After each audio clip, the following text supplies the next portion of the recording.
You're listening to the Support Ed Learning Podcast, where we challenge the status quo of education and reimagine what learning should be.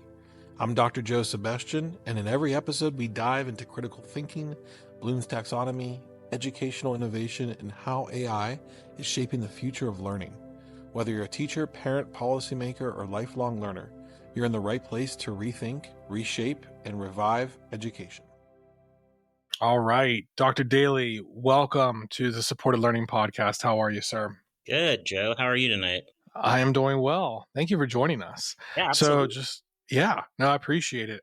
Just a little background for our audience. Dr. Daly is a professor from the University of Memphis in European history, and he is also an AP World History reader for the exam, meaning he actually reads and scores the LEQ portion of the AP World exams. And how long have you been doing that for? It's almost over 7 years now. I guess if you add it all up, it's more like 12 because I did it when I was graduate school, took a few years off, and came back to it about 7 years ago. So, and this year's kind of exciting. I'm going to be a table leader, which means I'm one of the people who reads the answers and comes up with the rubrics. So is the chief score, is that going to be like some of that input, is that going to be from you? Yeah, I think so. My understanding is like the table leaders you get there early, you read the answers, and then you help kind of come up with you help the scorers kind of come up with the baseline rubrics for the tests. So awesome. Okay, cool. So we'll dive into that for me this year. Yeah. Well, so I mean, yeah, I guess let's just start for the audience that, that don't know you. Was that a good enough intro, or am I missing any accolades? No, I'm not missing any accolades. I mean, okay. I could plug my book that's coming out in a couple months. Plug your book. We'll plug your book. Yeah, it's a podcast. Plug your book. What do you got coming out? With a collaborator of mine from University of Georgia, we're publishing a critical edition and translation of a Caribbean play from the 1970s. So it'll be coming out of Liverpool University Press in May, I think. So. Is it Hamilton, the Caribbean version, or no? It's not the remix? No, definitely not Hamilton. Gotcha. So there is music though, and there's anyway. So really, yeah, gonna get a Broadway deal. Maybe well. There you go. So I guess let's just take us back to like what was the initial interest in history? Like what gravitated you towards? Sure, trying to become that is a really good question. Like, why would someone become a professional historian? I think it was a couple-fold. It was always a subject I was really good at in school, and was always interested in. But I would say it was my grandparents. So my mother's parents. My grandfather was from the United States. He was born and raised outside Cincinnati, and he kind of experienced sort of the full gamut of what we might call American history in the 1920s, 30s, and 40s. Right, so he had to live through the Depression. He had to, while he was in high school, he had to work a job to help support his family. And then he was drafted during the war, fought in Europe. That's where he met my grandmother, who was from Birmingham in England.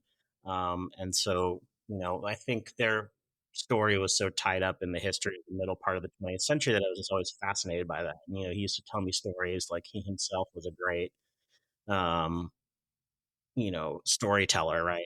And a recounter of the past. And so that kind of got me on that path. That's so cool. That's what your grandparents got you. That was kind of like my journey too. Cause so my grandfather, I'll say fought in World War II, although he was 17 at the time. And he brags about being smart enough in the Navy to test into signalman, which was like a very important position. So he worked the flags, the signals on the ship that like the landing craft would move in and out of repair. So he was that role. He was in the 1944. He was 17. He was in the Pacific. But my actually love for history didn't start because of stories from him, which I knew very little of, but he used to have an awesome VHS collection of just World War II movies and Westerns. Right. So the first one, because I love trains, I love planes growing up, Von Ryan's Express with Frank Sinatra, that kind of triggered it. And then there was The Great Escape and all these classic 1970 World War II movies. And then fast forward to like the modern version of World War. He's like, well, that war was nothing like that. Like it was much more horrible. But yeah. So I guess why did you why'd you gravitate towards European history of all things though? I mean, that is a really good question. When I went, I think actually, and this maybe will speak a little bit to some other things that I might mention, is it was a professor in college. It I had a professor in college. His name is, he's retiring this year actually, Dr. Ben Westervelt, and he was actually a medieval historian, and he was like one of those historians out of central casting, right? He was just a great, like, compelling, interesting lecturer. He could, he knew multiple languages. He could, translate passages out of Latin like in his head, and it was just, I was starstruck, right? So, um, yeah, I think he pulled me into it. I mean, I'd always been interested in history. I thought about majoring in history in college, but I didn't know that I was going to become a professional historian probably until I met him and basically wanted to be him. And that pulled me into European history. I gravitated out of the early period into, like, the later period, but that's definitely why I decided to study European history. That, and I was you know, I wouldn't say fluent, but very good at French already. So I kind of already had that in my blood. Okay. Oh, you're fluent in French. That's I'm not awesome. fluent. I wouldn't say I'm fluent, but yeah, I have a good knowledge of French. So. Okay. Cool. Yes, like my I was I went into teaching, but I had some really awesome history professors that kind of like I was gonna go for pre-law and then I switched. But I was lucky enough that the dean of the department Mm-hmm. retired. He actually taught my favorite history teacher in high school. And it was and he was like an expert in Nazism and the Holocaust. So it was just he was great. He was also central, wore three-piece suits, had the pocket watch, half British. It was pretty cool. Yeah, no, for sure. So you're an associate professor? Yes, I'm an associate professor. Okay. And I guess, like, how did you end up in Memphis? How did that Oh, role evolve? that's a great Right? question. So I'm actually originally, as I tell my students, and many of them are from California. Like, I'm originally from California. I grew up in I San didn't know Francisco. that. Yeah, I grew up in Okay. San Francisco, and we did move to Oregon when I was seven. Sorry, we moved to Washington State when I was 17. I went to college in Oregon. I've been all over, but when I was looking for graduate schools, I got pointed in the direction of this woman who was teaching, who teaches. She's retired now too, but taught at Rutgers in New Jersey, and so that's where I did my doctorate. And I came to Memphis. They offered me a job. I didn't. That's pretty nice. I finished my dissertation at a really kind of inopportune moment for the job market, as they call it in my profession, in 2011. Right, so it was after the crash, and in retrospect, it actually wasn't that bad. It's even worse now. But they offered me a Also, job. I came down here. I've been here. I just realized I've been here 14 years now. So. yeah, I mean, to get in at that point, because around that time, I was looking to go back for my master's, and I was either going to be Mhm. in teaching and education or in history. And my my the Dr. Dunn, who I loved, he was like, if you were my son, I would say go into get a master's in education teaching, because there's not going to be a lot of jobs. Like, it's just a declining field. It's kind of sad. It is. Um, My but friend calls us the lifeboat generation, and that, like, the ship went down, but we managed to get to the lifeboats. But we had a lot of friends who drowned, right? Like, it was it's a just, horrible analogy. That's terrible. it's a terrible analogy, Love but it. he's right. It's like, That's we not, yeah. know people from graduate school are friends of ours who were never able to find Yeah. a I mean, job, and it's just gotten worse since. So, but yeah, I know that's a whole nother conversation, I'm afraid. yeah. Well, we can kind of get into that. Yeah. I guess, is that too much feedback? If I put that fan on just because it's a little hot. But so you teach undergraduates, you research decolonization. Mhm. I guess, I know you're a professor, but you've always been working with kids in AP prep as Mhm. well. What is, like, one part of education that, whether it's K-12, higher ed, whatever, that I guess you wish we would rethink or redesign when it comes to teaching decolonization or colonization in general? Because it's like, colonization bad, decolonization good? And it's Hmm. still, I think, taught through like a lens of black and white. Hmm. But what is your opinion about that? Yeah, I mean, I think, I agree. I think one of the things is that, the way we teach it often has to be, I mean, it's inevitable when you teach anything is you've got to sort of, it's hard to get into the nuances of things when you're trying to teach, a huge amount of history in a small amount of time, right? Like most of the time we teach decolonization, it's being taught in the context of these large survey courses, right? So you get maybe Mhm. 1 day or 2 days out of a semester to actually talk about it, right? So you Right. can't get into the nuances of it. But yeah, I mean, I think if you drill down and you look, like colonialism is extremely complicated because it was always about, it's this the story I tell my students about India, right? Is that at the height of the British Raj, right, in the 1930s, there were only something like 100,000 British people in India ruling over 250 million Indians, right? So at some point, there had to be some degree of buy-in, right, from the population, Mm. right? And so, part of the interesting story about decolonization is why does that buy-in disappear? Like, why do people change their minds? Why do people decide that, in some cases it's more obvious, right? Like the colonial regime is more cruel, right? But in other cases, it becomes the question of like, well, why do they decide that they don't want to be part of this empire anymore? Like, what switches? Why is it that all of a sudden, they're not interested in that kind of approach anymore? I mean, in that kind of existence anymore, right? Mhm. And I think, well, if you're saying like, you asked me a question earlier about like how I'd redesign things and what I see as sort of some of the faults. I think that's where like, you know, schools have moved away from, I don't know about at the high school level, although I get this impression as well, but particularly at the college level, we've moved away from this idea of learning from a bunch of different types of disciplines, right? Um, Back in the 70s and 80s, that was all the premium, right? But now, you know, people who take history don't also take classes in literature, political science, or philosophy or languages, right? And so you're not learning all the different aspects of something that history can teach a lot. That's one of the reasons I like history, right? Everything's got Mhm. history, right? But it helps to sometimes have those different skill sets from different sort of disciplines. I mean, so do you teach the intro level courses as well to some students? Yeah, so I teach actually. I mean, that's one of the reasons I sought you out, right? Is I teach the intro to world history, right? And I think Okay. part of what I like about tutoring, what I like about what we do here is that I've been dissatisfied with the level of preparation among a lot of my students, right? And I think being able to, it's been really helpful for me to see like what actually is taught in the AP curriculum. Mhm. I can tell you it's a lot different than when I took the AP test back in the Yeah, 90s, and me it's a too. lot better. It's a Yeah. lot better. The skill sets that are being taught in the AP history courses are really excellent in terms of preparing students for college. And so for me, I feel like If they're taught though. if they're If they're taught, taught. right? Yes. So Well, what like, they require is good.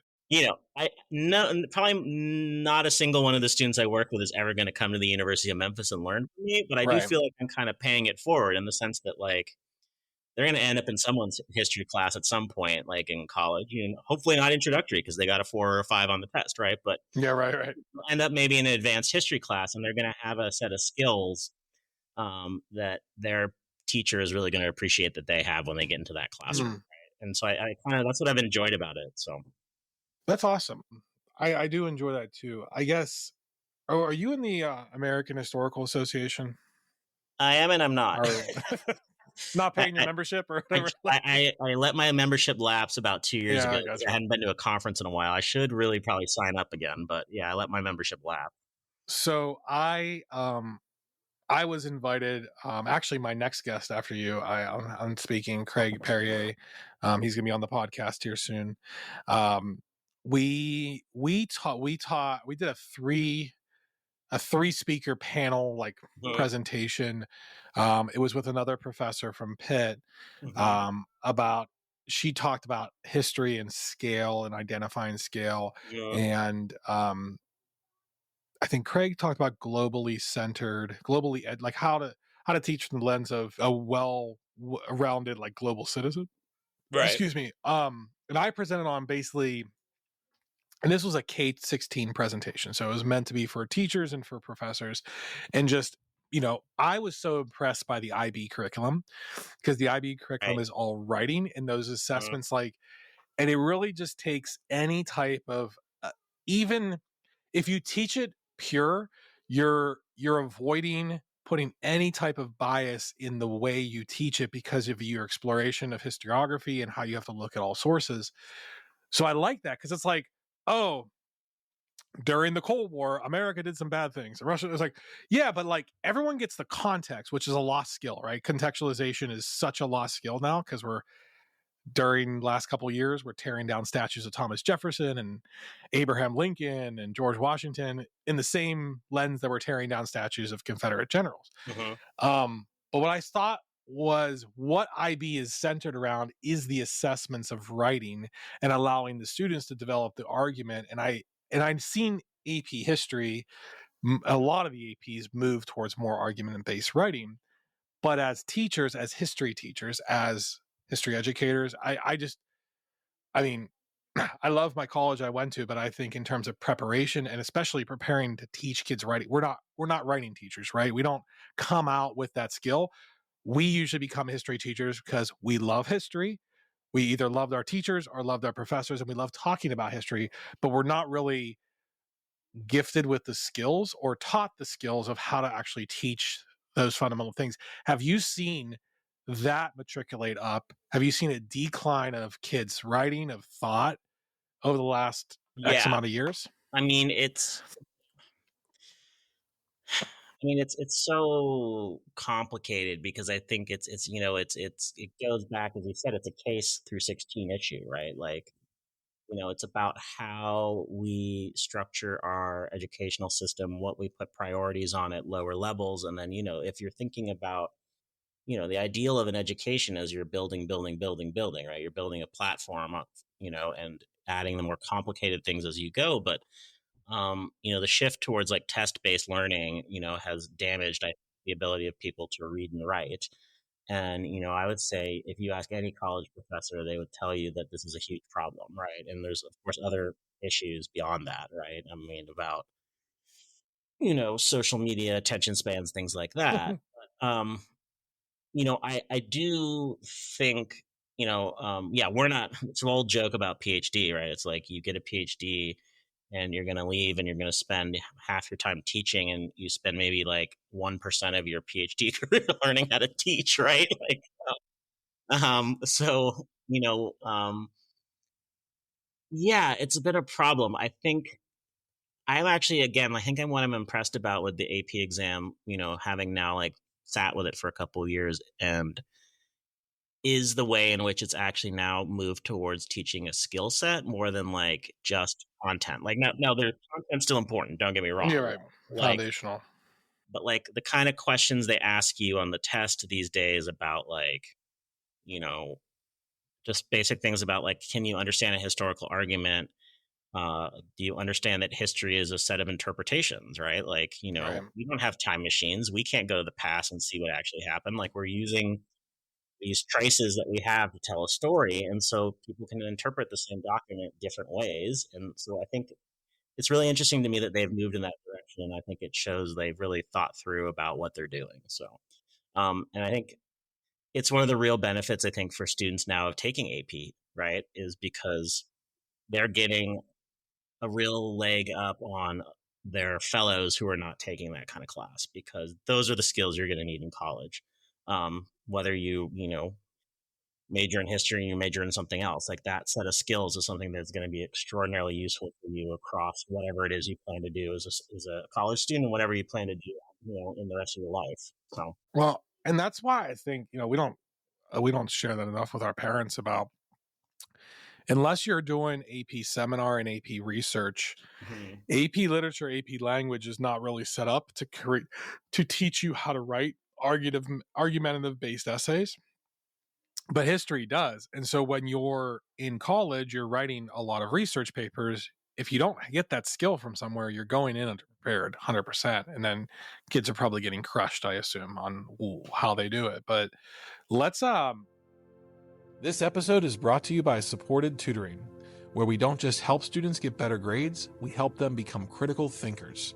Whether it's mastering AP exams, maximizing college applications, or building lifelong learning habits, our expert tutors focus on critical thinking, confidence, and real growth. Head to supportedtutoring.com to find the support your student deserves. Let's talk about AI Yeah. because I mean, it this segues immediately into AI, I think. So yeah, I think because like, all right, so ChatGPT is what, like maybe a year old, maybe, at yeah, least I in think terms of it's like being maybe 2. I'm not sure, maybe in 2 terms of years. ubiquity, I'd say 2 years old, right? Maybe a Okay, year and a half. yeah. So it was so funny because like in my high school, we were like teachers were talking about it. There was one teacher, computer science teacher, was like warning us, "Hey, AI is coming." Like it's, and then it was like within its instant, it was here, and kids were cheating with it already. So like, you obviously are in humanities. How do you see this as a shift in the way kids are engaging, students are engaging with historical thinking, research in the coming years? Because Yeah. is there going to be a need for research if we have AI? Like, what is how disruptive will this be to this profession? I mean, it's interesting. So, we've had a lot of conversations with my colleagues about this. I've had a conversation with a friend of mine who he's not an AI researcher, but he's a tech guy. Like he thinks about this stuff a lot. And I think part of it is, what AI or what the models of AI that we actually have right now and what they do is maybe been overhyped, right? They're not actually thinking machines, right? It's a really excellent web crawler and amalgamator of information, right? So I think one of the things I keep trying to tell my students, right, is like, okay, you can use AI, right? Like, but the thing about research and writing, in particular about writing, is that writing is a form of thinking, right? Like you don't come up with the thoughts fully formed in your head and then just reproduce them on the page, right? As you're writing, you're actually revising, rethinking, sharpening your argument. So if you're using AI, like, okay, I can't stop you, but you're not thinking, right? So, like, what are you getting out of any class in college if you're doing that? You're just punching the information in, right? But so, the fear I have, right, is it becomes a replacement for thinking, right? It becomes a replacement for people then rely on it to basically do not just basic thinking, like in terms of like how do you sharpen like computer code or how do you solve this like mathematical equation, but questions that don't have a yes or no answer, right? Questions that are interpretive, questions that are about balancing two sets of information in which there's not a clear answer, right? Because one of the things binary code can't do is it can't handle nuance and contradiction, right? Like, Right. so, but then the other thing is, I think we need to, as teachers, need to think about how we can use it as a tool to our advantage, right? Because I was talking to a friend of mine who was saying that she was sort of, she had done an observation of like how she had let her students use AI, right? Yep. Did an observation of how they used it, and they were using it almost like they were using it in what I think the original idea of it was as an assistant, right? Not as a replacement, but as an assistant, so that like they could test their arguments with it, right? And then it helped them see like where their weaknesses were. It could help them, fact check information, right? It could help them fix citations, right? Like, yes, students are cheating with it. Like, let's not deny it, but students were cheating before there was AI, and there'll be students cheating after there's AI, right? Um, but they were actually using it like as a sort of an aid, right? And I think if we can think about it as a way to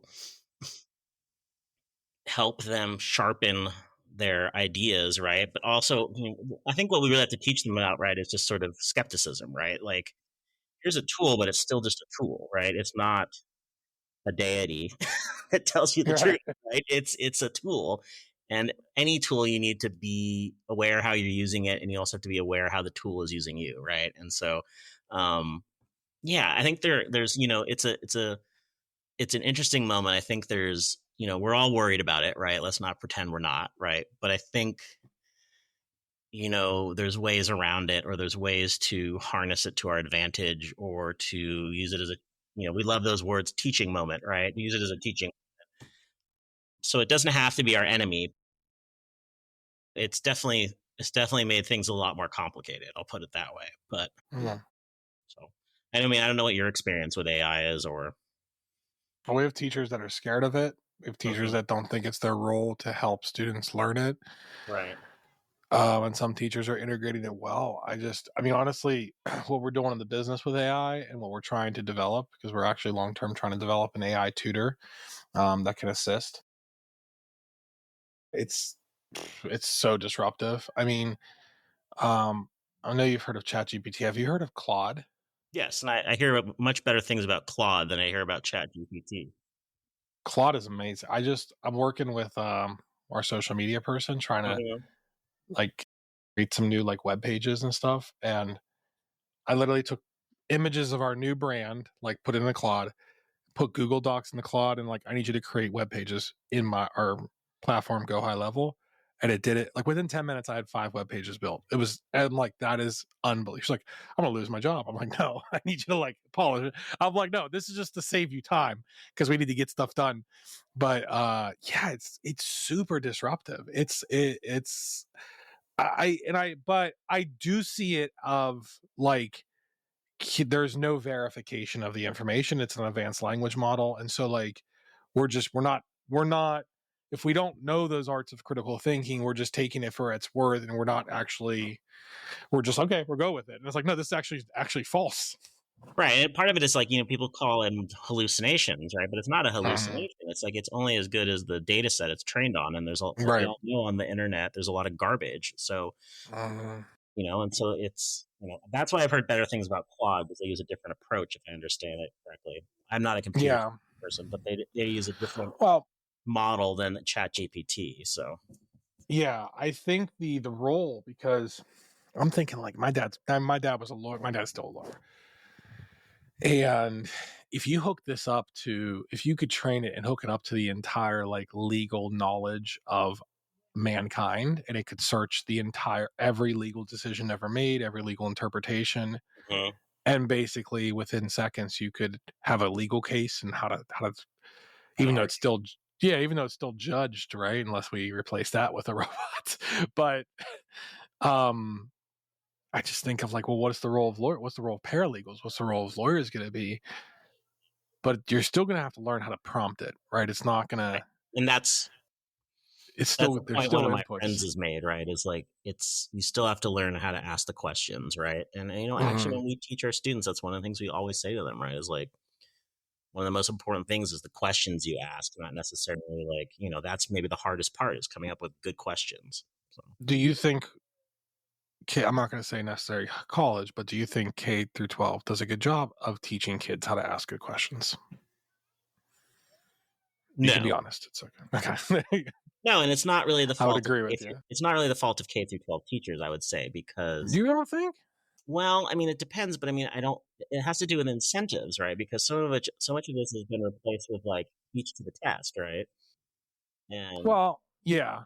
But do you think the system of school, no, no, I don't. Like I say, this, I wouldn't blame individual teachers. I would blame the system for the sure. system, because like you're told it's divergent versus like convergent thinking. Yes, Like you're taught that's there's right. one way of thinking through it. There's only one way to do it. And then they're like, I know Neil deGrasse Tyson used to talk about like Hmm. toddlers of like experimenting, and like everything they hear from parents is no, don't do this, don't do this, don't do it. And so like toddlers naturally question the world by testing limits, and that's how we develop the curiosity. But like, do you think the system of education, and I mean system of like pre-K, this is all the way through, right? Of just how we are teaching society to conform. Do you think that, well, you kind of answered already, but like, we're really not allowing kids to generally be curious, like let curiosity drive No, question making. absolutely not. So, I was lucky. My daughter she didn't go to Montessori, but she went to an Emilia Romagna program, mm, which it's one of those models that is based on student directed learning, right? And she's been lucky to do that. But like, I mean, I know her program is an exception. And then, when you enter into the usual sort of K through 12 system, like that level of experimentation is, it's rare, right? Because, it's about the way in which curricula are structured. It's the incentive structure of like the teachers have to teach the test, right? And if they can't get their students across the test, then they lose their job, right? And then the simple fact that, like, you don't have the time and the resources to teach creative thinking. And I don't know how you solve that. But it is critical because I think, as you say, like exploration, experimentation, imagination, these are all really important and are other, they're components of intelligence that we don't consider to be intelligence, but they are intelligence. And they tend to lead more towards people who think critically and creatively about the world. And we need more of those kind of people. Um, Do you think schools kill creative thinking or critical thinking? they can, for sure. I think, any of us who have gone into education, right, will inevitably tell a story about some teacher who didn't do that, right? But it seems like it's those teachers don't, they're the norm. And again, I don't know why that's the case. I blame the overall system, but it's just tough, right? Like Right. teachers are paid garbage, like their schools are in terrible condition, like it's just it's difficult, right? Well, we have both been tutoring our share number of AP history students. Does it still surprise you, like how many kids come in without the lens of even like how they're going to think critically through the writing, and like they apply almost all the wrong attributes, right? Because they're trying to like memorize themselves into the ground when like none of the test is memorization, and just like teaching a kid. That's what I said. Like we're getting products of kids that are coming through a broken system and they're not thinking for themselves at all, and they're like, I know this one way of studying. It's just to memorize the right answers, and you'll be good. And it's like, well, you get to the test and you're kind of screwed if you do that. So like, you're Absolutely. like, Yeah, on the history test, you're absolutely screwed if you do that, right? Because um, yeah, I mean, again, I think it's there's such variety, right? I've definitely gotten students who are very focused on the memorization, like it's content, content, content, right, and not about skills, approach, methodology, and so on. And then I get students who clearly have been really well prepared by their AP teachers, right? mhm, They understand that that's what the test is about, or they're just one of those teachers who that's how they teach, right? And so I actually think maybe I would even say I've been pleasantly surprised, at least particularly this year, about how many of them are have some of those skills already in place, right? And so well, that's it's good. made it easier for me to build on because they've already got that there, and they understand that. And so I guess I would say kudos to their teachers because they've That's done a good. good job with them. So Well, then we're expecting a lot of fives then, Dr. Daly. No pressure. I hope so. I hope so. Well, I'm optimistic. So so Miss Patty, who was one of our AP US tutors last year, she was a retired A push teacher, and she was also a reader like yourself. And she gave me the presentation that College Board, like that the readers got, and it just seemed like, I mean, it just seemed like there was a subtle message of ease up on the grading of the writing.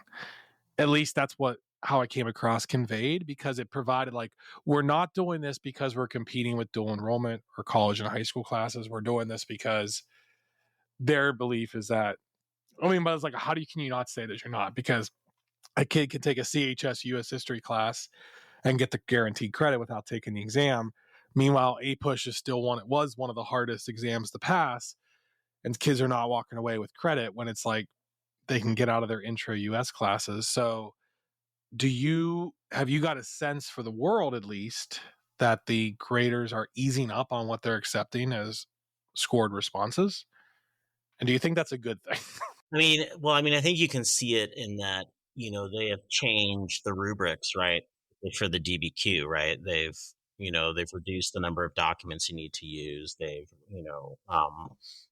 eased up on that. I mean, although if you think about it, like the idea of doing one of those DBQs in an hour is absurd to me, um, because it's like, how can you read these documents and even begin to digest them, and then write an essay about them? So they've eased up on that a little bit, but Yeah, there has been a bit of easing up. There's a bit more flexibility, I think, in terms of what qualifies, but if you don't have the stuff there that they want you to have, like, you're out of luck, right? Like, if you can't demonstrate that particular, a certain skill set in your answers, you're out of luck. Right. But there's certainly been a bit more flexibility in maybe what qualifies for those answers. And I'd say it's eased up a little, but it hasn't in the 7 years I've been doing it, which is, I started about when they changed the formats 20, about yeah. 7, 8 years ago, right? When they switched to the the current basic format of SAQ, DBQ, LEQ.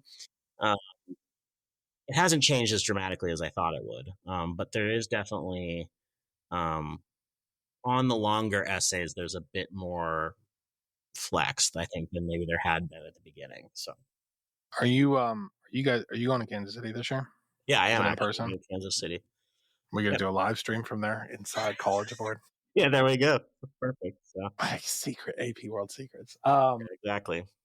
So okay, cool. Well, I guess like where do you see it all going in the next couple of years in terms of just thinking about higher ed, AP as a system? Like where do you see the biggest opportunities to potentially apply a system? Because we're very disjointed, right?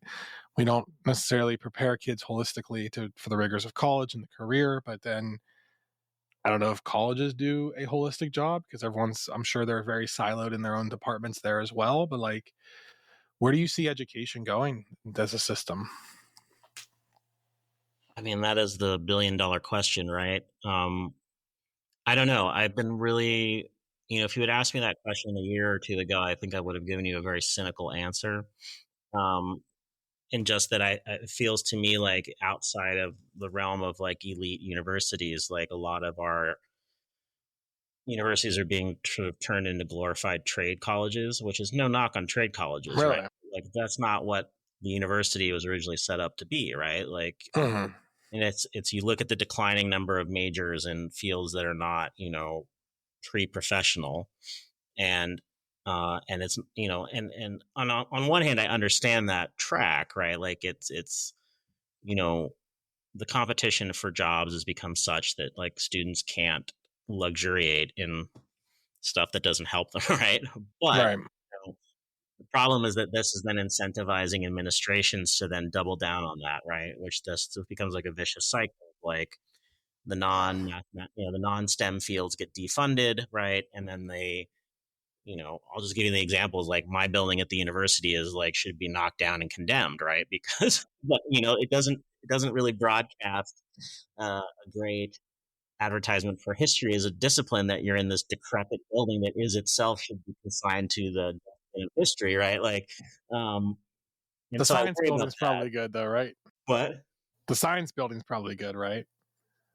the biology building should also be condemned. But Really? Oh man. the engineering just got a new building, so but I guess I also feel like we might be reaching like a peak or we might be reaching a pivot point, right? Where people are starting to realize like, so I heard this interview back in October with he is the career counselor at Carnegie Mellon in your city. And he was talking about how his students, right, who are coming out of Carnegie Mellon, right, which is like a STEM college, right, Yeah. having a hard time competing. Some of his students were having a hard time competing for jobs because they lacked soft skills, right?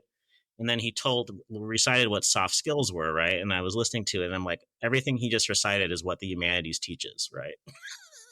Well, that's so funny because Fareed Zakari said that too, like in defense of a liberal education. Mm-hmm. Yeah, and it's something Martha Nussbaum gets to in her book about that also. But I think maybe the future is, and this is where I think those of us in disciplines like history, and I look at one of my colleagues who kind of does this work, is thinking about how do we combine hard and soft skills together, right? Like how do we teach them, and we say soft skills. I shouldn't say that that's not it sounds judgmental, but it's not. It just means things like they're not like, it's things like writing, interpretation, argument, public speaking. They're not soft in the sense that they're like, Yeah, no, we're they're struggling actually with that arguably too. more difficult than hard skills. Communication skills, human Yeah. skills, how to be a human. How to be a human being, right? Like, But maybe how do we think about combining those, like where they can learn like, a set of skills that they can take with them into that first job, right? But then having the more complex and higher level critical skills that are going to see them into the future, right? Like what's going to get them that second and third and fourth job outside of college, right? And Right. that's where I think we have to start rethinking the university, because I don't think it's STEM versus humanities. It's about thinking about how the two can work together, right? Which is at the end of the day, the ideal of the university, right? Just think Universal we've lost education, it in right? the last 30 years, right? Right. Okay. Well, thank you so much for coming on. Absolutely. Appreciate you having you. I hope this was good. We're still very early on in this, so be good to feature it. Do you have a copy? Do you have a cover of your book out there yet, or no? I do. Yeah, I'll send it to you. How about that? I will. We'll put it in. Yeah. Buy the book, right? We'll promo that. Yeah, I'll send you the cover. So All right, and we still need to meet up in Nashville for some hot chicken and some I beer agree. or something for some next time for sure. How far away are you from? Just 2 hours. It's not Oh, that that's far not at all. bad. Yeah, we'll definitely do that. So, all right, Dr. Daly, it's been a pleasure. Keep crushing with our students. Take care. Have Absolutely. a good one. Thanks for joining us on the Supported Learning Podcast. If today's conversation inspired you, challenged you, or sparked a new perspective, be sure to subscribe and share with a fellow changemaker. We'll be back soon with more voices, more insight, and more ways to elevate the future of learning together. Until then, keep learning and keep pushing the conversation forward.